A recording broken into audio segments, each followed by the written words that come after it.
Liverpool, thank you for being the city of solidarity. Because that is what Liverpool is. It's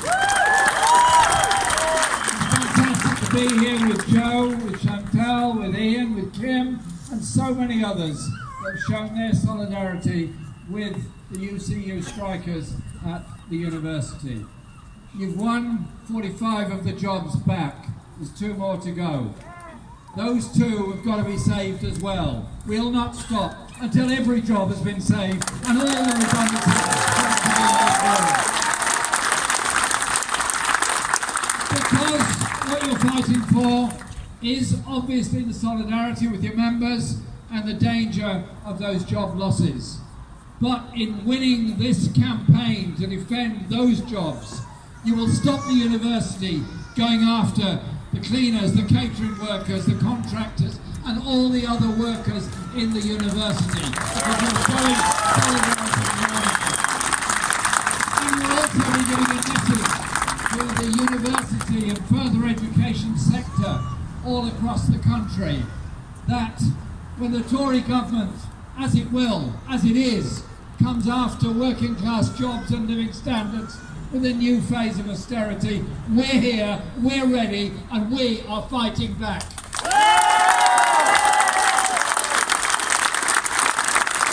COVID has shown the best and the worst of our country and our society.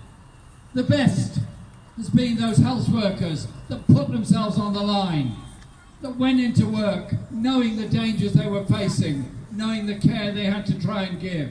The best was those delivery workers who did the same. The best was all those cleaners who did the same. I was forced to ask Boris Johnson a question. He doesn't like questions, he's not very good at answering them. He finds it hard to concentrate. I just said to him this: Prime Minister, at this moment, this was April 20, at this moment, who is more valuable in our society? A hedge fund manager or a hospital cleaner?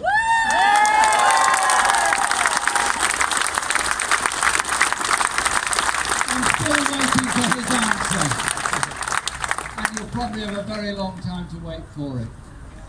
And in the midst of all that, people have done very, very well out of COVID.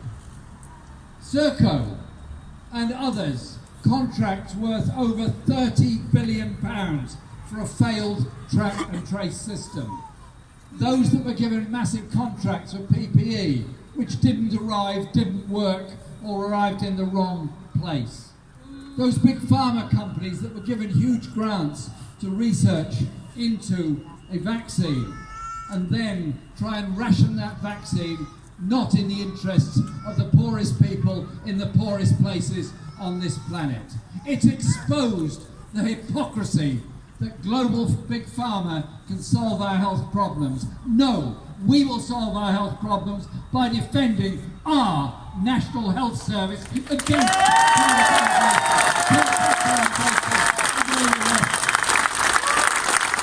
in solidarity with those around the world, we will campaign for them all to have access to decent, good quality, free health services as a human right. And so this pandemic has brought that about. But some people have done very well out of it. Bankers' bonuses have gone up by millions, nay billions. The number of billionaires in this country is more than it's ever been. The number of millionaires in this country is more than it's ever been. But the number of children living in poverty has doubled during this last 18 months to 4 million. 4 million children now living in poverty. Ian has led the way on the campaign for the right to food. He and I were in his constituents talking about the right to food campaign, the empowerment of people through food cooperatives, and all those wonderful people all over the country that have volunteered in food banks and food co-ops and try to help out their friends and neighbours going through food shortage, mental health crises and so much else.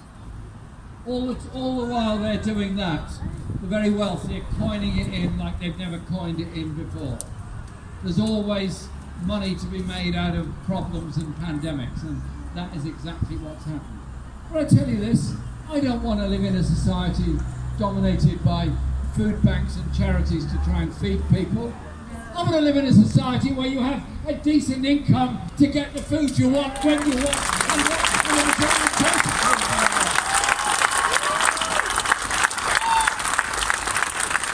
That means decent wages. That means a real living wage for everybody. It means an end